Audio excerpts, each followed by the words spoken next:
Subscribe to our YouTube channel and press the bell icon to get the latest updates. Welcome, good afternoon, and welcome to everyone to this ICS conversation on the subject of looking at post-COVID world, the China dimension, which is being hosted by Institute of Chinese Studies.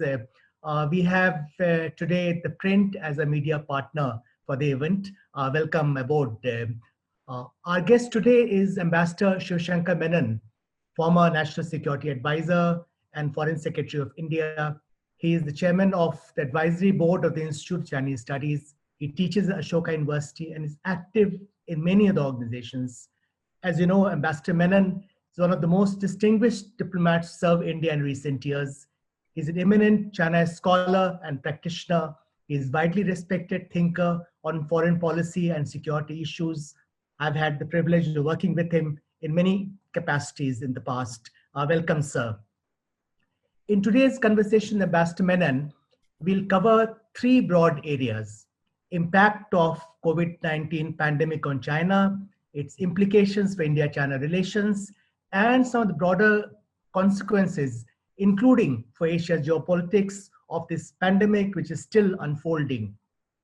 Before we start the dialogue, let me explain some basic ground rules. For the first half an hour or so, I'll have a conversation with Ambassador Menon when we'll mute all other participants. Participants are requested to keep themselves muted to avoid any ambient or background noise. For the Q&A session, participants are requested to use the raise hand option available at the bottom of the participants list. Questions can also be sent to me through the chat option. I'll call on participants to raise their questions or offer their comments. The concerned participant will mute himself or herself. Other participants are requested to keep themselves muted until the moderator calls upon them. Let me begin now. Let me begin with a broad question to Ambassador Menon. We are today in the midst of an unfolding global crisis which has not yet peaked. It has caused disruption worldwide on a scale without parallel in the post-Second World War period. The IMF has assessed that it's the worst economic downturn globally since the Great Depression. Even while acknowledging that we don't know how long it will take to contain the pandemic, and therefore the full ramifications of COVID-19 are still uncertain. Ambassador Menon, we would like to have your assessment on how the overall impact of COVID-19 is panning out. Will this global crisis merely accelerate existing trends, or will it mark a phase transformation, a new era? Ambassador Menon. Well, I think like every pandemic so far, certainly it marks an acceleration of existing trends. And as of now, at least, that's what we see. But again, because it's a crisis, there are several new factors also at play today. Why do I say it's an acceleration? Because when you look at the larger geopolitical picture, what has the crisis done so far? It's exacerbated China-US contention. And that was something that we'd seen already before. It's given strength to the various political factors in countries which were arguing against globalization, the reactions against the consequences of globalization, the attempt since 2008 actually to try and deglobalize the world economy to a very large extent. The flashpoints, in fact, all of them exist, and it looks like we're in a situation where the great powers among themselves, if they can't get along, their ability to deal with flashpoints will go down. Balance of power has been shifting already. Whether it amounts to a power transition or not is another issue, but that shift anyway was happening. Does it make war more likely? I personally don't think so, but what it certainly does is make relations between the major powers much, much harder. But what it really seems to have had new effects in is two aspects. Domestic politics. There was already for the last decade almost, or a little more, a trend towards authoritarian politics, towards nativism, towards what people call populism, but I don't like the word populism, frankly, because that hands over the populists to the authoritarians. But certainly that has been accentuated. And you've seen the result in terms of the surveillance state in every country. You've seen the reactions by the leadership centralizing powers to and you've seen an attempt to try and strengthen the authoritarian elements within the states. And secondly, it has had a huge effect on perceptions, on soft power. There isn't a major power which has come out of this with its reputation enhanced. Everyone has been diminished by this. And the bigger the power, the more they've been diminished. Now, so when I say it's both an acceleration and there are new elements, I mean, you know, this is why it seems to me, it's not, you can't just divide and say, no, it's only an acceleration. It's a bit of both, but more of an acceleration so far. The longer the crisis lasts, the more likely it is to create new effects and to create things which we have not seen before. But we aren't at that stage. Today, actually, we're at a very initial stage of the political crisis that this pandemic has created. We are at a stage where, and it's an interesting phenomenon, when it hit us, I don't think any government in the world knew what it was doing, what it was facing, where it was heading. Every single government, almost, any who had a number two, ours doesn't, those who had a number two promptly gave responsibility for handling the pandemic to the number two, to Li Keqiang in China, to Pence in the US, and so on, which was a good way of saying, you know, when things go wrong, it's not me to blame. The moment there were victories to be claimed, you saw the number one stepping forward in each case. But there's still huge uncertainty about how this is going to end up. And if you look at the level of rhetoric, the shriller the rhetoric, the higher the claims of victory, the more it sounds to me like they're nervous, that they really don't know what they're doing. When do people shout? I mean, you and I know in our life, people shout when they feel threatened, when they are uncertain, or when they're very unsettled. And what you're watching now is really a shouting match among the leaders. They're not working together. You saw the G20. You saw the UN Security Council. They're not managing to work together. So for me, the primary effects now are on domestic politics, and therefore on the social fabric in our societies. All that, frankly, it's too early to say right now, to say conclusively where that's going. But those are the elements that I think are new. But I'd be happy to hear views, actually. And I hope that what I'm saying about governmental, not just incapacity, but also lack of understanding and nervousness in this situation that for most of them, they're not designed to deal with, frankly. I just saw somewhere that just since we declared the lockdown 1, the government of India has issued something like over 4,000 notifications and rules and instructions. That is not, to my mind, a coherent response or an organized response. And but India is not the exception. I mean, the same is true of all the other major economies when you look at the way they've reacted. Thank you, Ambassador Menon. I think you have made some very profound, very important observations which we'll pursue during the course of this afternoon. As you have pointed out, there were some existing trends which have been intensified, but there are also new elements to the situation. And there's a whole lot of uncertainty characterizing the present situation. We don't know what's really going to happen. Now, one existing trend was strategic contention between the USA and China, which has clearly got accelerated. We are witnessing a class of narratives emanating from the USA and China. There's a growing body of opinion in the USA and indeed elsewhere in Europe, in Australia, in Japan, elsewhere, which believes that there must be reckoning for China's role, its culpability in the outbreak of COVID-19. But China, on the other hand, has its own, counter narrative. It has rejected any suggestion of its accountability or culpability of the pandemic. It has positioned itself as the global savior and blamed the USA and the West for the inept response. How do you see this battle of narratives playing out? Will it have geopolitical consequences? The backlash against China that we're witnessing in USA, Europe, and elsewhere, do you think that will become an enduring phenomenon? Do you think long-term changes in how the West looks at China in the aftermath of COVID-19? Well, it's, the answer to your question depends on why you think we're seeing this clash of narratives.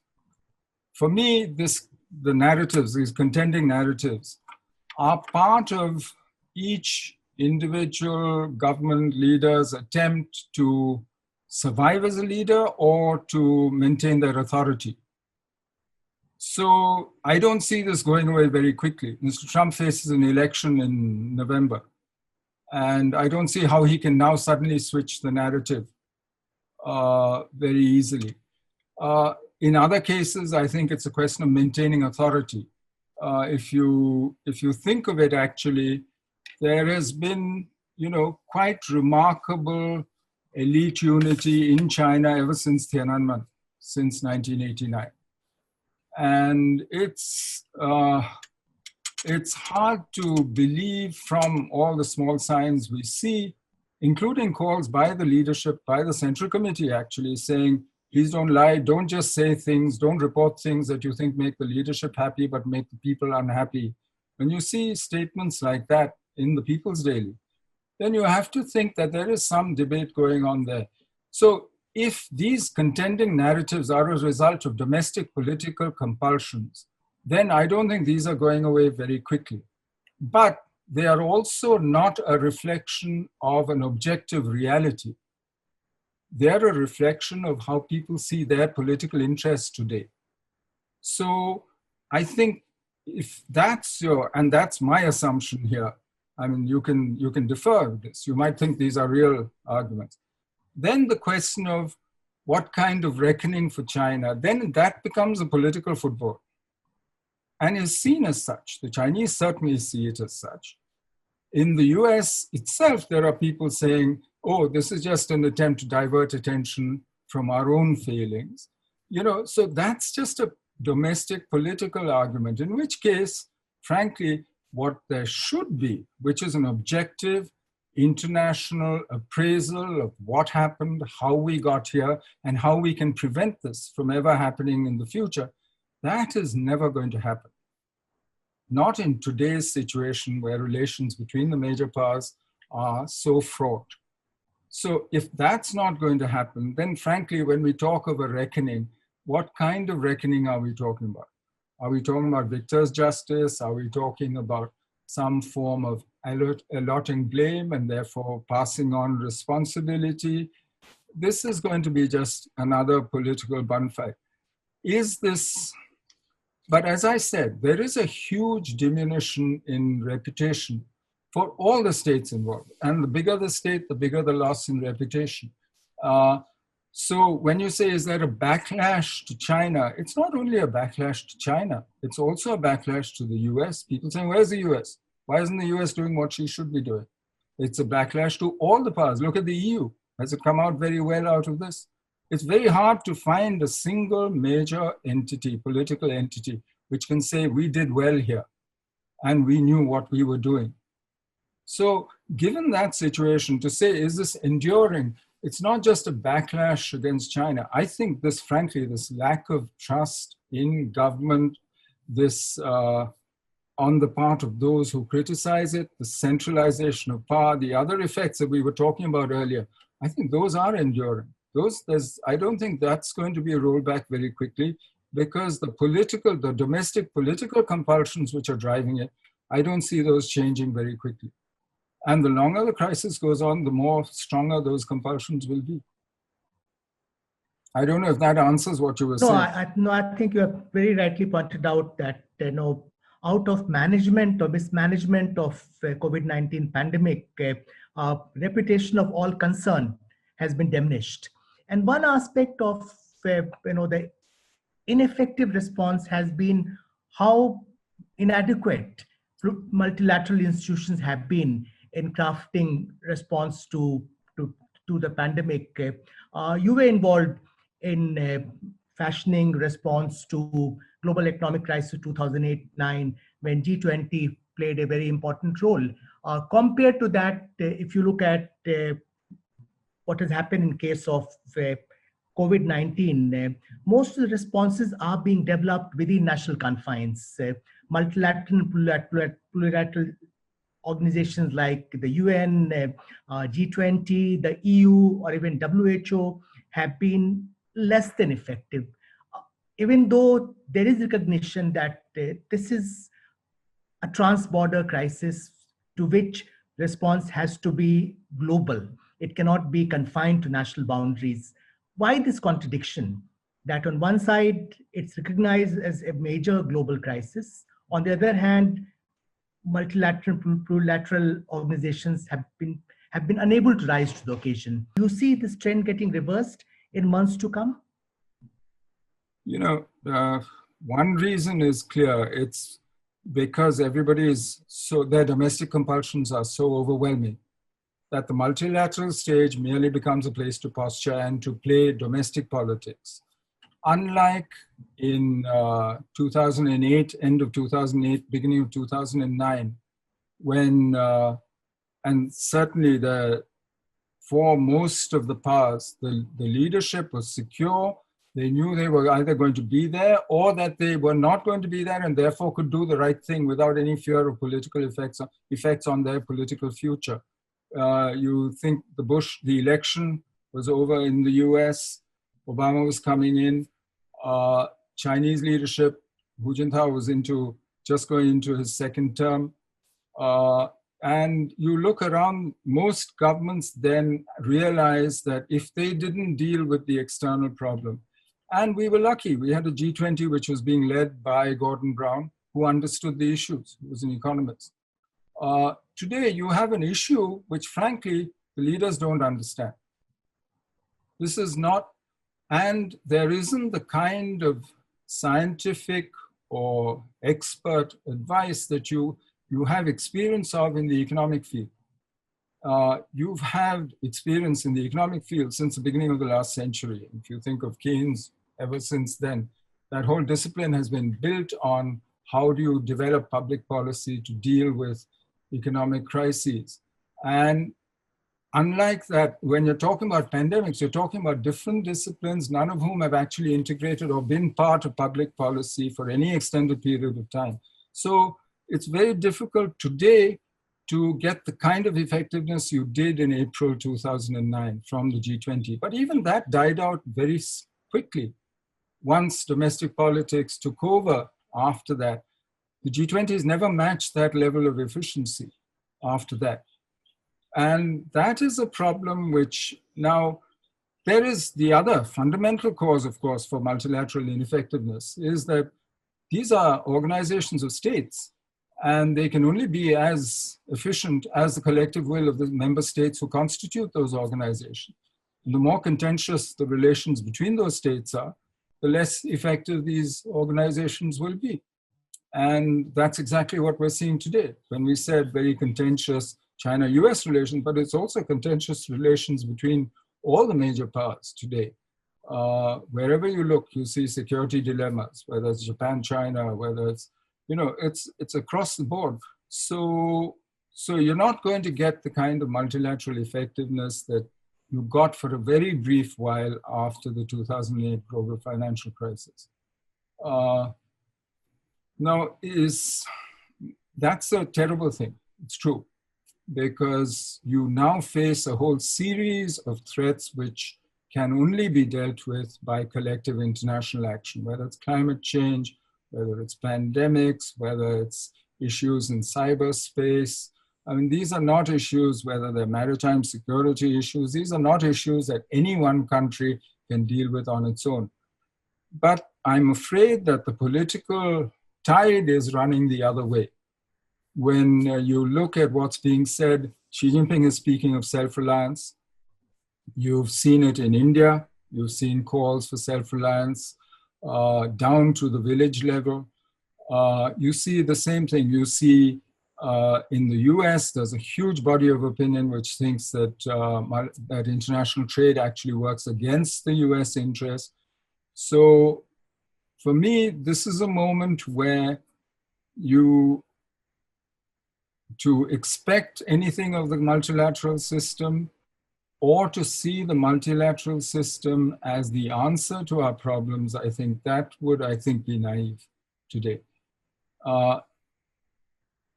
It is possible to hope, and this is actually it's a strange way of thinking.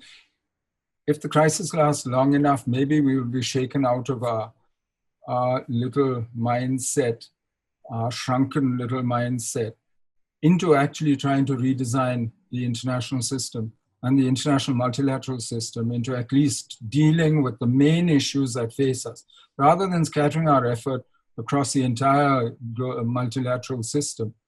At least maybe we can get a few bits of it that really matter to be efficient. But think of it, what am I saying? I'm saying, could you make WHO an efficient instrument of the international need to deal with pandemics? Think of what a huge job that's going to be and how much agreement that requires across the board. So you can live in hope, and we all do. If we didn't hope, we wouldn't be here. But I'm afraid I don't hold out much hope of the multilateral system actually being reformed or improving. Well, I share your lack of optimism about future of multilateral institutions, at least in the foreseeable future. But let's turn to another topic. That is China's external policies in the aftermath of COVID-19. You have mentioned, you have observed that there is likelihood of emergence of more assertive and nationalistic China, which is less inclined to moderate its demands linked to its perceived interests. Can you please elaborate on this position? And what kind of, in terms of more assertive behavior, can you please illustrate where do you expect that more assertive behavior to unfold? Will it be in South China Sea? Will it be with respect to Taiwan, East China Sea, or will it can it even be something, say, along India-China borders? Well, I think you can already see some of it in the so-called wolf warrior diplomacy that we are witnessing, and the way that Chinese diplomats are now dealing with any questioning, and in fact, you can see the new MFA spokesman, for instance, a spokesperson, and the kind of language that he's using, very different from what Chinese MFA spokespersons used to in the past. I think in verbal terms, and as I said, I've already said where I think that's coming from. But more than that, it seems to me that at a time when economic growth is down, where performance legitimacy for the government, certainly in China, cannot be what it was, say, 1 year ago, and facing a slowdown in the global economy, an actual diminution in GDP for the first quarter, for the first time in decades, where does one turn for legitimacy? One turns to, and we've seen this, and again, this is an acceleration, it's not brand new, turns to ultranationalism, and to foreign enemies, to finding scapegoats. I find it very worrying that if the man who wrote Unrestricted Warfare, Major General Chowla, if he actually has to say, now is not the time to try and invade Taiwan, the costs are too much, he must be talking to somebody who is saying we should, which means somebody thinks this is a good time to go into Taiwan. That's a worrying thought. When you see signs like that, is what makes me worry. Because when people are arguing against assertiveness, against changes in established policy or practice, then it seems to me there must be a body of opinion which is pushing for those changes. Now, in that situation, and the longer this crisis lasts, the more those voices will get strengthened, saying, why are we putting up with all this from the rest of the world? Why are we not, after all, these are our core interests. Why don't we take care of them? And you asked, what about the India-China boundary and so on? That, of course, primarily depends on the effective balance on the border itself, which I have no reason to believe has changed dramatically in the last few months or years. But it also, frankly, does not, I mean, India in that sense has not been listed among China's core interests. And if there is any place where you would expect to see a more assertive Chinese expression, it would be, I think, in what is defined as the core interest, which is South China Sea, Taiwan, etc. Thanks. Let's now turn to China's domestic politics. You referred to the period where Xi Jinping appeared to be leading from behind. In a most uncharacteristic fashion, he was absent from public view for nearly 2 weeks. He gave the limelight to Premier Li Keqiang, but then the situation gradually shifted. China seemed to have made good ground in controlling domestic transmission of COVID-19. It has claimed victory, in fact, and it has projected that as sort of superiority, reflecting superiority of the Chinese system. At the same time, there are discordant voices coming out from within Chinese system. You have widely circulated essays by Ren Shichang and Xu Changrun. You have Wuhan Diary of Fang Fang, which also have circulated quite widely. How do you see the domestic dimension of the aftermath of COVID-19 panning out? Will it leave the leadership of CPC and Xi Jinping personally stronger, weaker? Will it lead to, at some point in time, the elite unity getting fractured? Do you see that danger in Chinese body politic, or Xi Jinping have come out stronger from this crisis? That's $1 million question. I wish I had an answer, Ashok. No, Ashok, two things about this. One is, I think China's case would be much stronger if they were willing to say, we are going to do, and we're going to invite reputed people in from across the world to conduct an independent inquiry, give them complete access, let them look into the facts, and let them ascertain the facts of what has happened and how we can avoid this kind of thing happening in the future. If they did that, it would give them much more credibility. Secondly, there are certainly, Chinese are intelligent people. There are people in China who are questioning the official account, who are dissatisfied with what was done. It's like any other society which has gone through a crisis, which is still going through a crisis. You would have voices who question. But this has political effect and affects the fate of the leadership when the leadership is divided. As long as the leadership is united in a state like China at the top, and this is exactly what we saw at every stage in the past, why is it that you've had relative stability in leadership even during fractious transitions? After all, the transition to Xi Jinping was not an easy one. Ho Xilai ended up in jail, etc. But you've had elite unity, and therefore the connect between popular discontent, trouble on the streets, mass incidents, however you define them, and what happens within the leadership, you have not had that connect since 1989. So for me, the key is how much elite unity you see within China. None of us know. Let's be honest, we don't have any magic mirror. We read the tea leaves. We're back to the old days. We now pass People's Daily all over again. So in a sense, my honest answer to you is we don't know, and we will not know until we see the effects. But this is a moment where I think it would be reasonable to assume that everybody is looking around at at trying to find an explanation and trying to find a way forward out of this situation. And they will, so where domestic politics actually now takes over entirely. But do I have an answer to whether it strengthens the present leadership, weakens it? No, I don't have an answer. And a lot depends on what happens in the next few months. Okay. No, in terms of what happens in the next few months, one area to watch out for is Chinese economy. What will be impact on Chinese economy?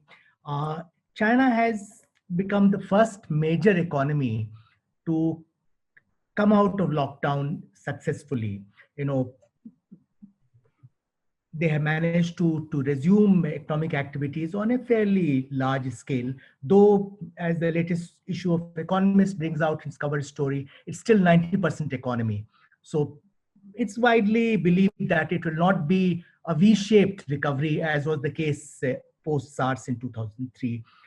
How seriously do you think Chinese economy will be set back as a result of COVID-19 pandemic? I know these are still early days, but I'm just inviting you to speculate on this subject. Will Xi Jinping be able to achieve the objective of Shaokhang society by 2021, which require a certain minimum level of growth in terms of doubling of 2010 per capita GDP by end of 2020? Do you think that's going to happen? If not, what kind of awkwardness, embarrassment, or political difficulties will it create for him? Well, will it postpone or even derail the China dream, both the 100, the targets? I think that's an open question today, because it's not only a question of getting the Chinese economy back on its feet, because China is, as we all know, a major part of global value chains and supply chains. And China is also, it's very tied into the world economy. So if the world economy doesn't pick up, and the world economy shrinks not just over the next year, but then goes into a deep recession, it affects China's prospects as well. If you count Chinese consumption the way the rest of the world does, not the way China does, then frankly, since 2012, its domestic consumption has actually only gone up from about 36% to about 39% of GDP. So it's a major driver, but it still cannot drive the Chinese economy alone. China needs the rest of the world. BRI now is on temporary shutdown because it's physical. You can't send workers out, can't build. And if the world is not taking China's products, then it actually slows down the Chinese economy considerably. Unlike 2008, this time around, this crash, because it's really a crash, if you look at how quickly output has dropped. It's not just, and if you look, when you talk about 25% drop in US output in 4 months, that took 4 years in 1929 to happen. But with this crash, what you have now is actually a very hard task in getting the economy up and running again. I'm not even sure that 90% is an accurate description. So for me, some postponement of realization of the targets. The numerical targets might be met. They can be met in a number of ways. You can devalue the renminbi and claim to have met the targets. But there's various ways of doing this. That's not the point here.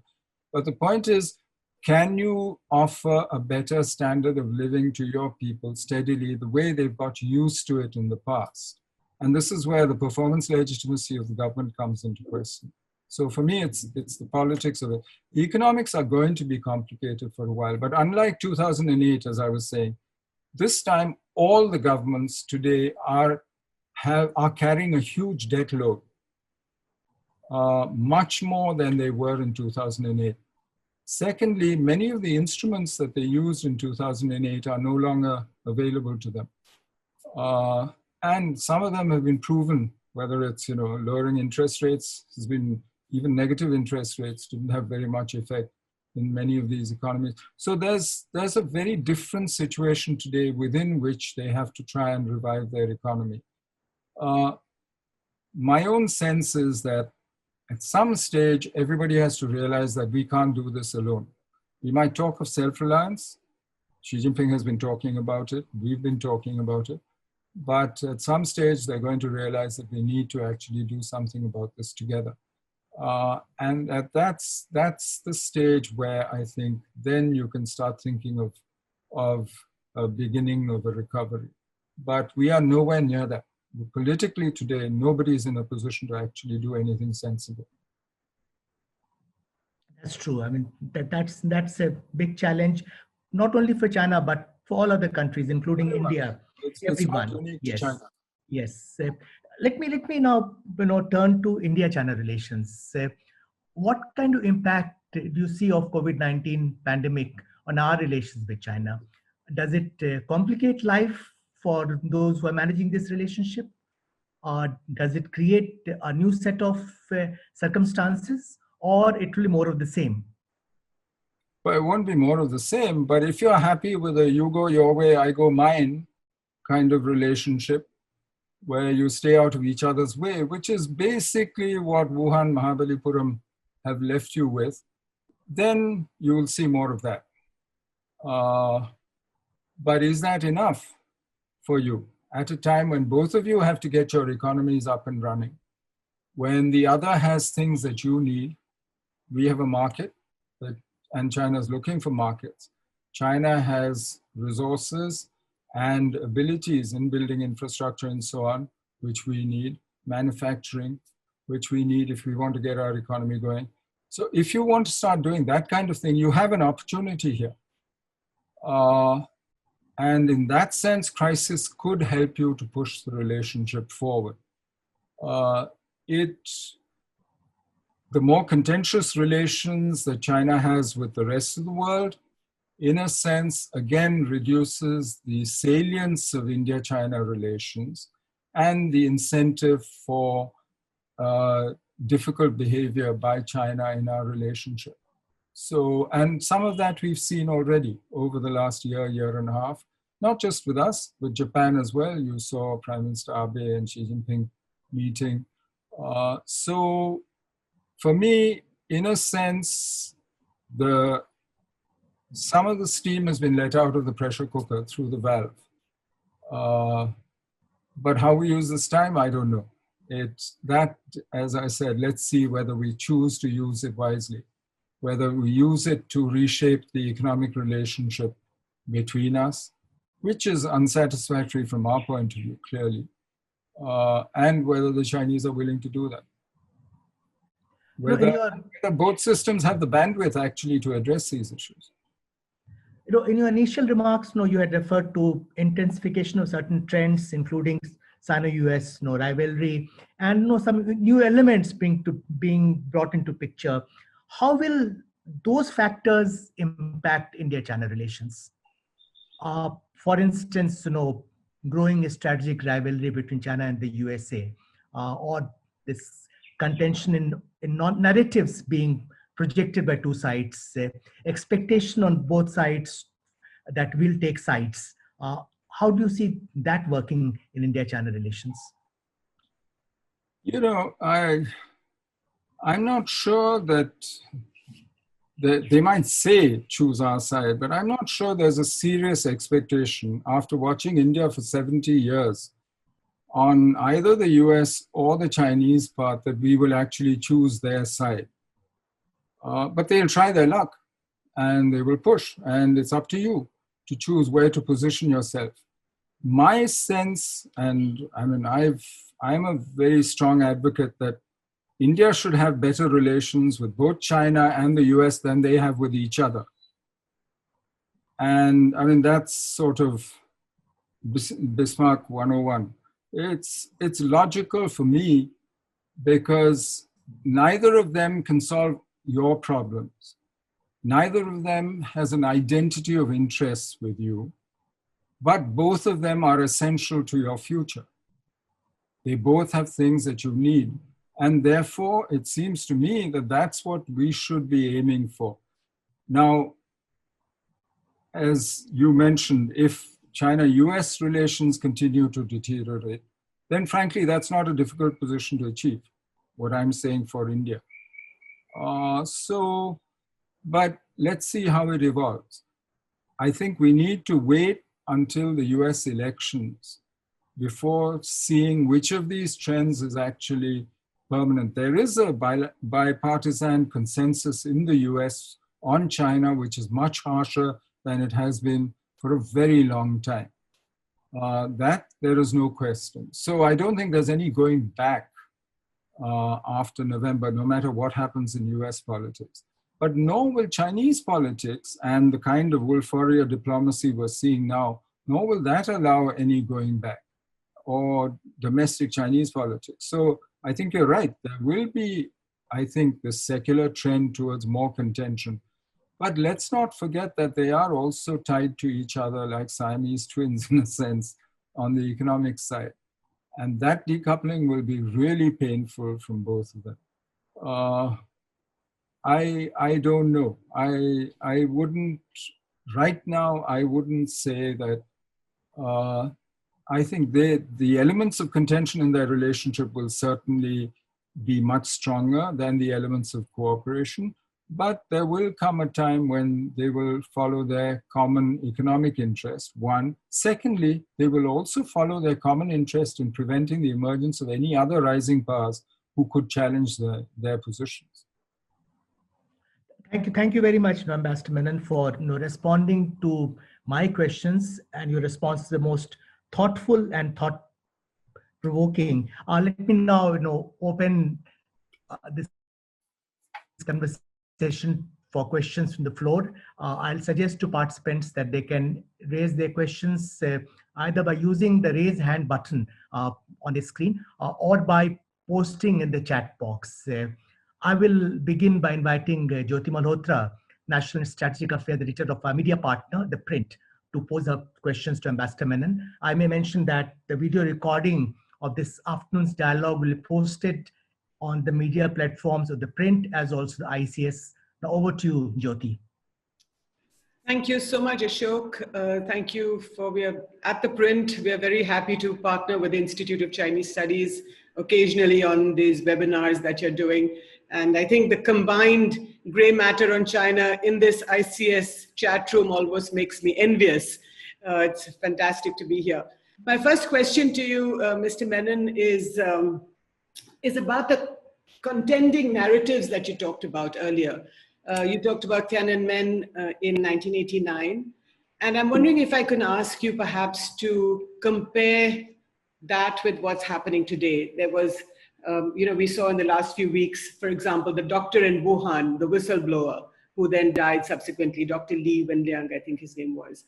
And there was a lot of conversation about how that people should have, that the Chinese state could have perhaps come out more into the open.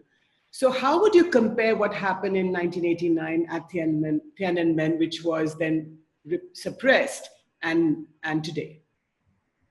Well, I think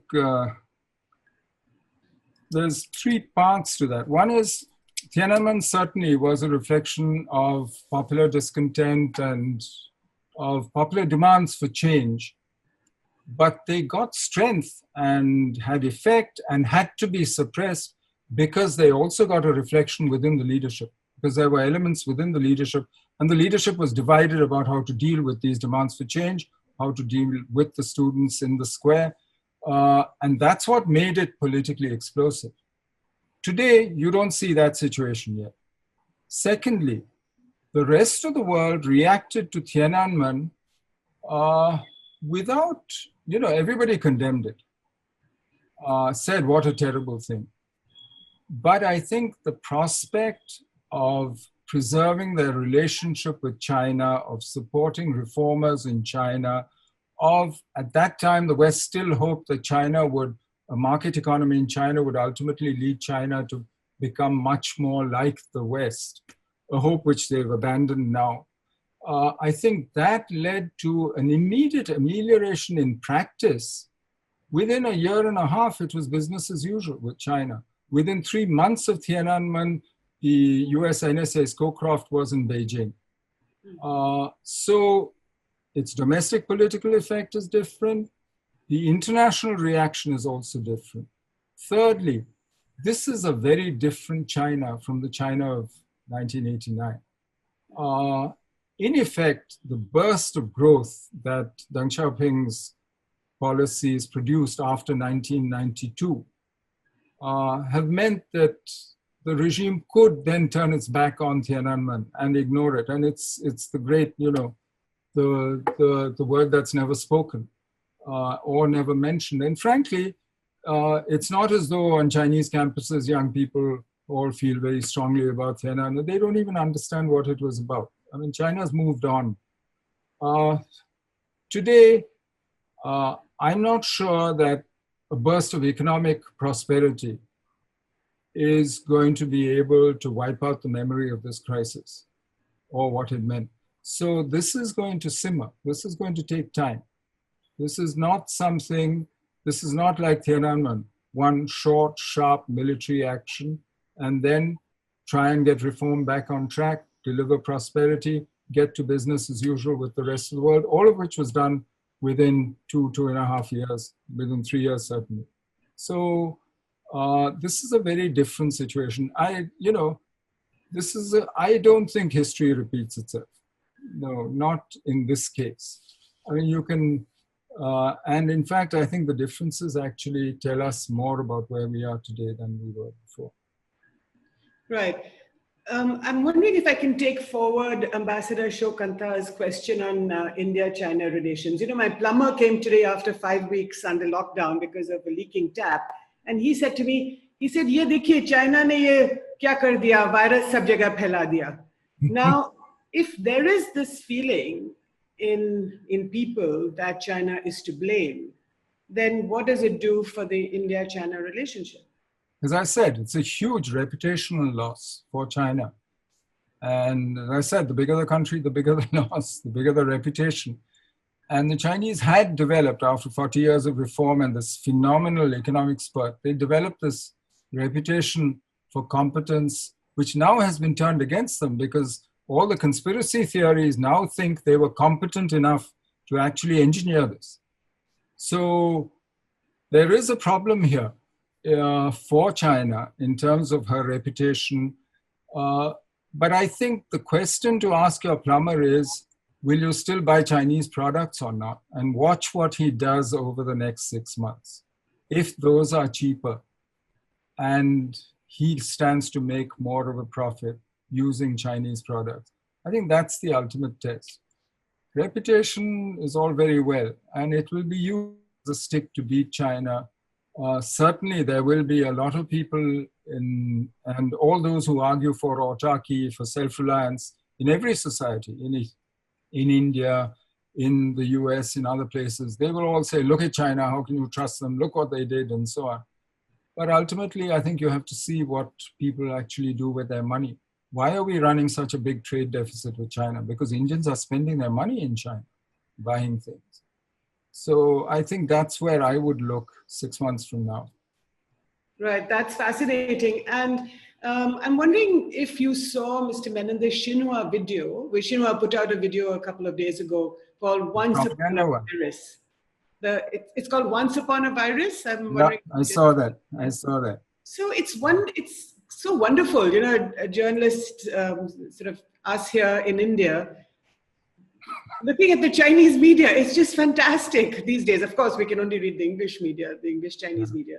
But for them to be so aggressive and, this whole sort of making a spoof of the Statue of Liberty and the other Americans, what do you make of that? Well, they're obviously enjoying themselves. China spent last year, 2018, about $16 billion on projecting her soft power. But frankly, she had the soft power of maybe Greece. Great civilization, wonderful. Why? Because a lot of that machinery and many of these things are not aimed to persuade or to convince the foreigner. They play well at home. They show people at home how patriotic they are, how well they've stood up. I mean, the fact that this person who took on Condoleezza Rice on Twitter has become their spokesman, That's a clear indicator to everyone that if you take on our enemies in public, you will get promoted, you will get good jobs at home. So I take a lot of this. I mean, it's fun to watch. And, it's good to see competitive narratives. It's fun. I mean, it's better entertainment than most.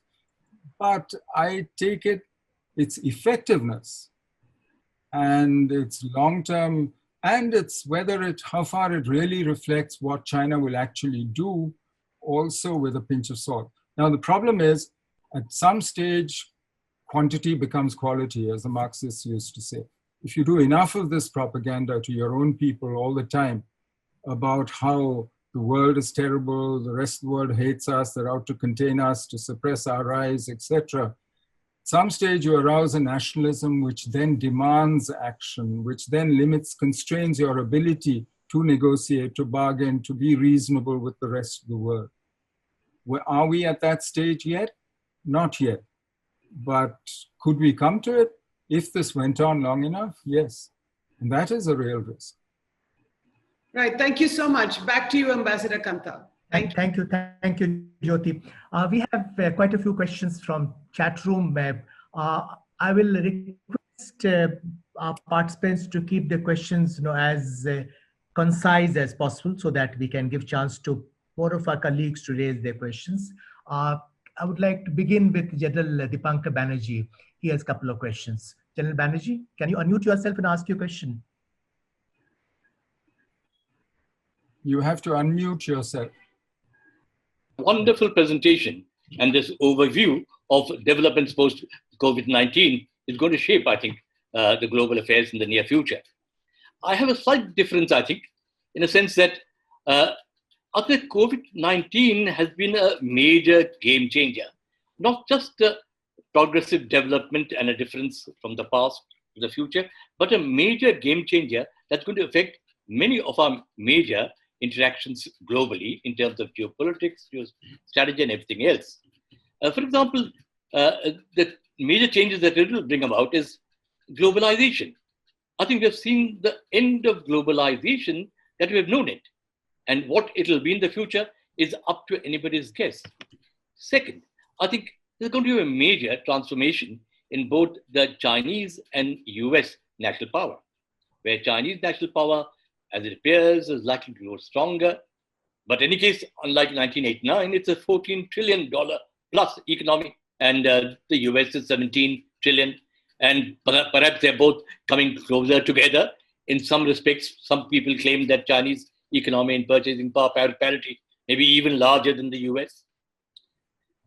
And the next point is that the US-China relations have now permanently broken. Now, there can be no possibility of any coming together between China and the US to cooperate in any meaningful manner on global issues of today. If Donald Trump continues, this is going to get much worse. So we're going to be living in an entirely different world in the near future. In that context, in the China relations too will be affected. I think we will now be forced to take sides. It is not that, it is also Kautilya 101 that India must maintain good working relations with both China and the US.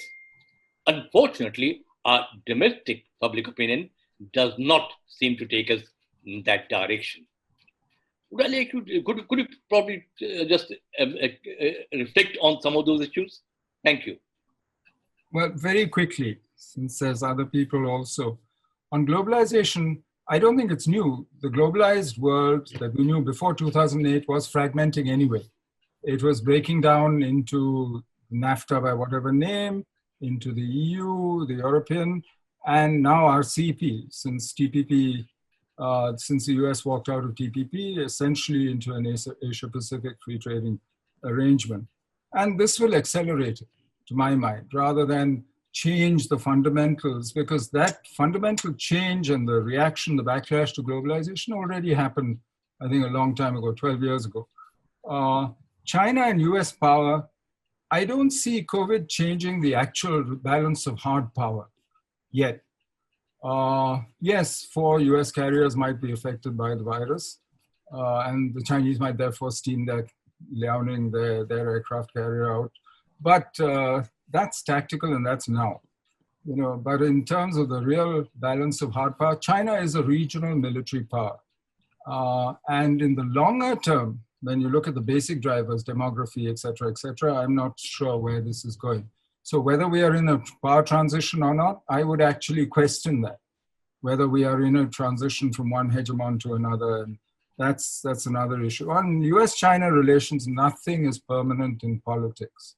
I mean, that's one thing I think that, so they're not permanently broken and they will work with each other when it works for them domestically, primarily whether it works for them politically at home. I'm not so sure that India must take sides. If I think we have consistently shown an ability, whether it was when the Cold War broke out, whether it was after the collapse of the Soviet Union in the 90s at the unipolar moment, we have consistently shown an ability to figure out what's happening in the world and to follow our better interest rather than that particular day's fashion or what public opinion might feel on the moment because of what it reads in the media. And I think you've seen example after example, Vajpayee's decision not to go send troops into Iraq, for instance. I mean, I can just go quote a whole series of things. I just hope we show the same wisdom again. I don't see why Indians are any less wise today than they were before. Thank you. I will relay a question from chat room from Arundhati. She would like to know what kind of impact COVID-19 will have on the Quad. On the Quad? On the Quad. Well, I think when the Quad decides what it is and what it's doing, then we'll know what impact it has. As of now, I'm not sure what the Quad's about. Good. Can I now invite Ambassador Vishnu Prakash to ask his question? Thank you, Chair. Sir, Where's good Vishnu? afternoon. I just wanted to get your view on the fact that China wants to control the narrative. Vishnu, a little louder. Okay. China wants to control the narrative. Yeah. Wants a pat on the back, wants to be seen as a benefactor, does not want to take any responsibility. As you mentioned, is absolutely allergic to any suggestion of an independent investigation, because the belief is in China, and one scholar was saying that the West has already predetermined the outcome, so there is no point. Also, anybody suggesting something to the contrary, they lash out. We have seen how the Chinese ambassador in Australia reacted. UNSC is ineffective. So is it that there is no way out, or is there any way for the international community to gently nudge China to do things differently? Well, I think we have to decide what's important to us. Do we want to win a propaganda war? Do we want to control the narrative, or do we want to change the reality? I think, are you interested in outcomes here?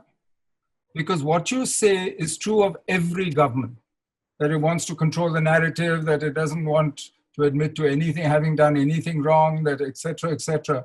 That is true of every government. The fact is, in this case, it started in China. And Chinese sins of omission, of commission, I think are well known enough.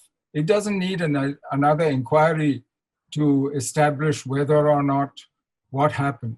I think most people have a fairly good idea of what happened. Question is, where do you want to go from here? Do you want to create outcomes where you get the economy going again, where you repair your social fabric, where you try and prevent conflict and geopolitics from creating war, basically? I mean, that's your ultimate fear. Is that what you want to do? Or do you want to win the narrative battle? Do you win the propaganda war? Today, all the governments are concentrating on the latter, on the propaganda war, because of their domestic political compulsions. But for me, that's not the long-term game. Long-term game should be the other thing. And it's the others that you need to do. And you can't do those without China. Let's Sir, be I was honest. slightly. Let's be honest. You might win the propaganda war, but you would then jeopardize all the other things. So Sir, I think we need to understand what we want before we choose a strategy. Sir, I have a slightly different take, with your permission. It is not a propaganda war as I see it, because the virus has led to thousands of people, even in India, 40 or 50,000 people affected, many dying. And the world over, there have been human fatalities at a very high level. Second and last, it is not the first time, not the last time, that such viruses can originate from China. So it is not just it is not, in my view, or well, let me be. It's not just propaganda. I think there is a stake that every country has to see that there is no recurrence. Hang on. There's not preventing a recurrence is different from holding an inquiry and establishing that China was guilty. These are two different things. If you think that by holding an inquiry and finding China guilty, you will then be able to prevent a recurrence, I don't think so. In fact, the exact opposite will happen. China will not cooperate either in any of the other outcomes that you want to achieve. So this is the dilemma that the WHO found itself in.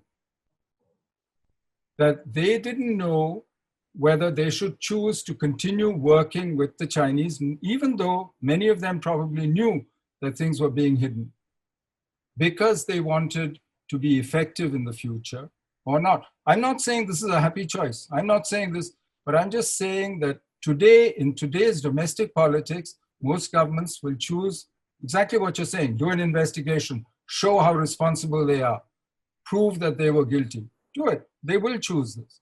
But I think that puts at risk the possible outcomes, which in the long term for me are more important. Now, I'm not saying this is good, this is bad. For me, this is just the way it seems. And you'll say, oh, but then they get away with it. Look at history. Look what the powerful do. And I can quote instance after instance of other countries which have behaved badly and got away with it. But that's not what we're here about. We're not here to judge good from bad and so on. We're here to create outcomes in an anarchic world where power counts, unfortunately. Can we turn to another question? It's from Professor Hemant Adlakha. Hemant, would like to pose your question?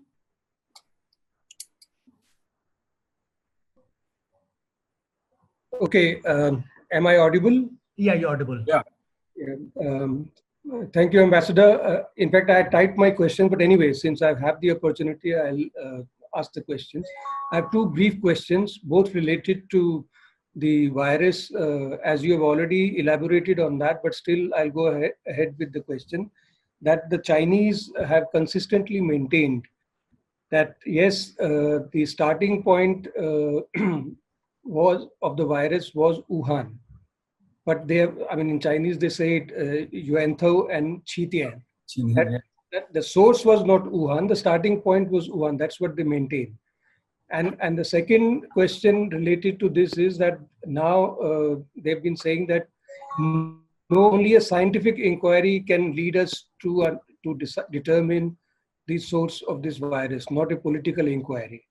So I would like to know your comments on that. That's the one set of questions. And the second quick question is that the Chinese have also maintained consistently that the political war launched against China by the West is only the result of their own.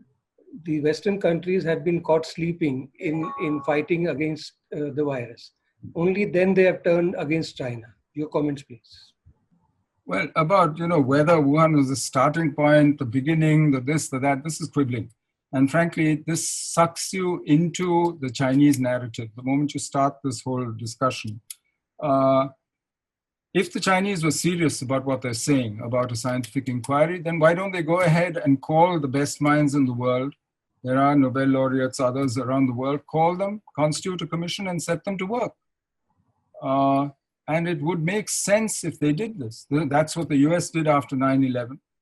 And find people with credibility, with international credibility, who will not lie. If the Chinese were really confident of their narrative, they should do that. They don't do it, which suggests to me, therefore, that they are not so confident of what they are saying. And I therefore take all this with a pinch of salt, also for the reason that I've said already. That, all these are political reactions to when their existence, their survival as government is threatened. On the political war against China, we've seen this narrative of victimhood, the century of humiliation, since 1998, since those patriotic education campaigns began, this sense of Chinese victimhood, which Mao Zedong never used to use. Mao Zedong used to say the Chinese people have stood up, we took our future in our own hands, and we stood and fought. We fought imperialism, we did this, that. But whether it was Mao, whether it was Deng, they were ready to say, we don't need any apologies, reparations, anything from Japan. We take charge of our own future. That was a heroic narrative.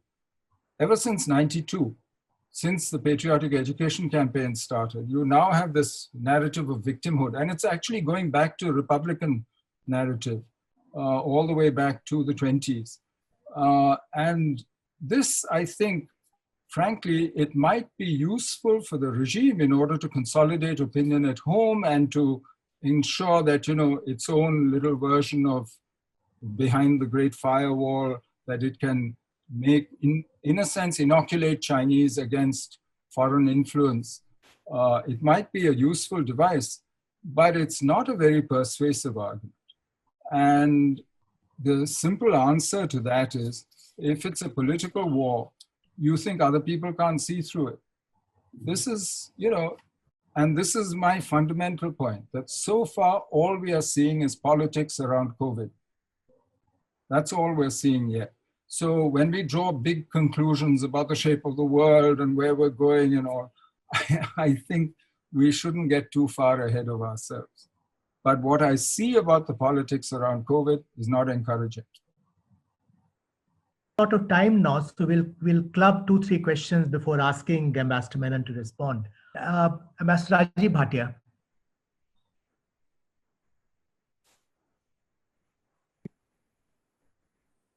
Please unmute yourself and ask the question. Thank you very much. Thank you, Shankar. Straight away, no introduction and no preface. What is the reality of economic decoupling, in terms of this great perception that foreign companies and foreign technology and foreign capital are fleeing away from China? And can we also say that in the short term, RCEP is dead? Okay, now I turn to Major General Rajiv Narayan. He has a question on collective leadership. Thank you, sir. Can you hear me, sir? Yes. Yeah. Awesome. Thank you for a lovely talk on China, sir. My only question is, comes in 3 parts. Now we see the internal squabbles which are arising within China. So do we see a going back to a collective leadership, that is pruning of Xi Jinping's wings? Do we also see that Xi Jinping is unlikely to get his 3rd term, which is so keen on? And lastly, would they revoke bring the limits back on president and the vice president's term? Do we see this in progression, maybe in the near, 1 or 2 years down the line? Okay, next, before we request Ambassador Menon to respond, I'll take 2 more questions if you don't mind. One by Shriparna Pathak and then Suresh Goyal. Sir, I have one very quick question. Even if we are to assume that not all Chinese enterprises have started reworking again, the fact remains that they have some sort of headway, because they are out of the lockdown. So in the post COVID-19 world order which will emerge, would China be able to establish itself again at the center of the world economy, and will this put them in a leadership position of any sort? Thank you, sir. Okay, finally, Suresh, over to you.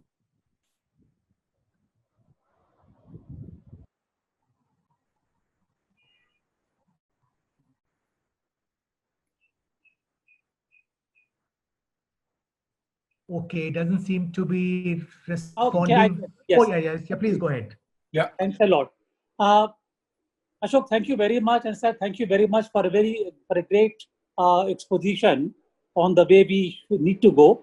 My question is very simple. Now, what we are possibly seeing is a more powerful China in the post-COVID world, and there would likely be a contest and a confrontation, perhaps, between Indian interests and the Chinese objectives in the region. What are the Indian options in that scenario?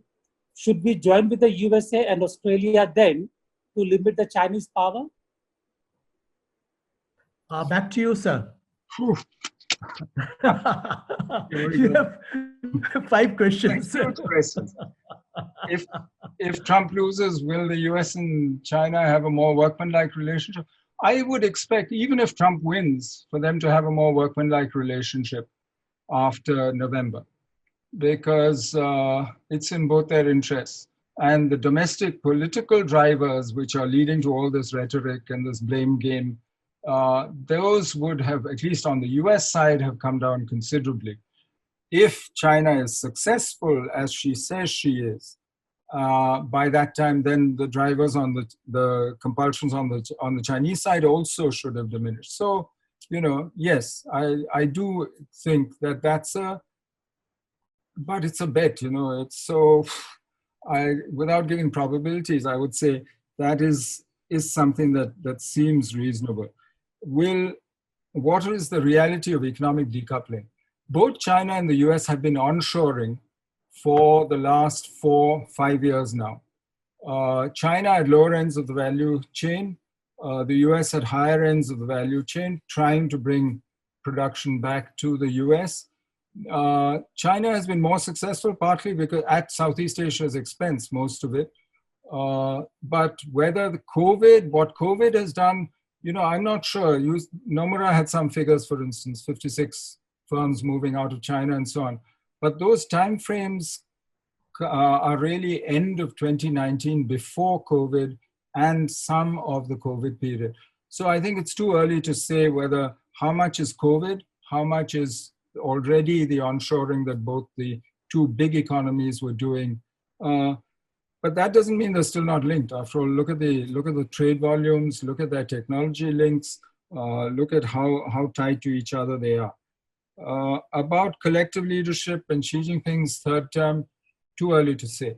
Let's see how this crisis plays out. As I said, there are signs of domestic unhappiness, unrest, but so far we don't know about the situation within the leadership, and that's the key.